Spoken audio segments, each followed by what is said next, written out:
Have you ever met someone who seemed calm in the storm, grounded when everything around them was falling apart? Have you ever wondered how certain people radiate strength not through dominance, but through quiet presence? Have you noticed that those who've been through the most often speak the least about their pain, yet carry an energy of deep transformation? Welcome back to the channel, where we explore what it really means to live deeply, rise inwardly, and walk the path of truth. Today's topic uncovers a secret that many of the world's strongest people know, but rarely speak of. True power is not loud. It doesn't shout. It doesn't demand attention. True power is forged in solitude, and the most powerful people are those who learn how to quietly save themselves. In a world addicted to spectacle, the quiet journey is misunderstood. We've been conditioned to think that transformation must be visible, public, dramatic. We see highlight reels on social media and mistake visibility for healing. We see bold declarations and think that's courage. But true transformation, the kind that rewires your soul, doesn't happen in front of an audience. It happens in the dark, in silence, in stillness. It happens at 2 a.m. when no one is watching and your inner world is breaking apart. It happens in the ordinary moments when you choose not to repeat the same reaction, when you choose a higher thought, a deeper truth, a gentler response. The people who truly change their lives don't announce it. They simply begin living differently. They stop explaining themselves and start embodying themselves. They stop proving and start becoming.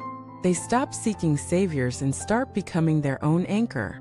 This is the power of self-redemption. Not the kind that comes from fixing yourself because you were never broken, but the kind that comes from reclaiming the parts of you that the world taught you to abandon. The parts that were too tender, too sensitive, too honest, too real. The journey of quiet self-redemption begins with disillusionment. Something breaks. Maybe it's your belief in love, your career path, your identity, your sense of control. And suddenly, the structures you built your life on no longer hold. You fall. But it's not the fall that defines you. It's what you choose to do next. Most people reach for distractions, noise, validation, blame. They want someone to save them, or something to numb the pain. But the ones who rise, truly rise, make a different choice. They go inward.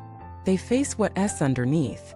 The grief, the rage, the shame, the fear. They sit with it. They hold it. They cry through it. They scream into pillows. They breathe through panic. They walk through darkness. And step by step, they begin to remember.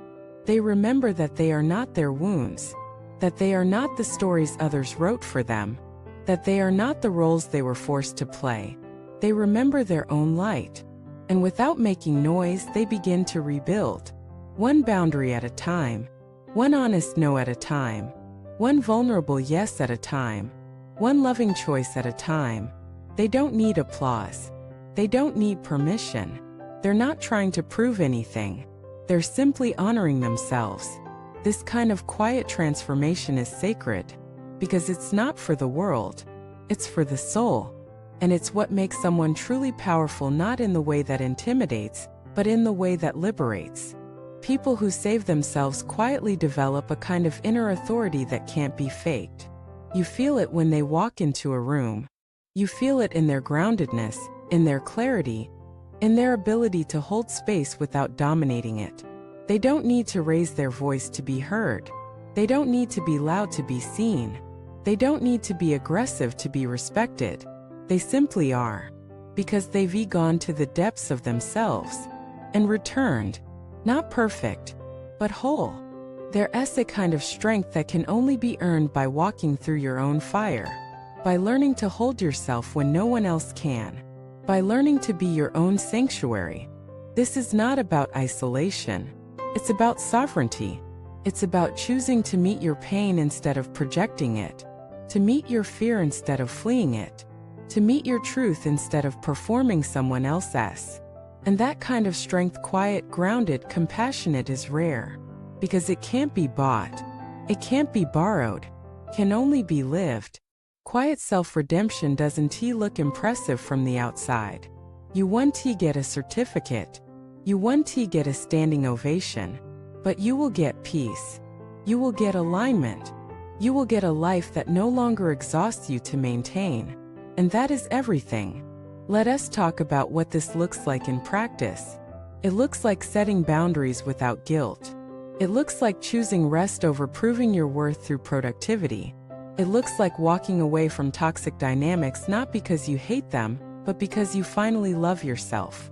It looks like saying this is not okay with me even when your voice shakes. It looks like grieving parts of yourself you had to let go of and welcoming the unknown. It looks like taking radical responsibility for your energy, your triggers, your healing.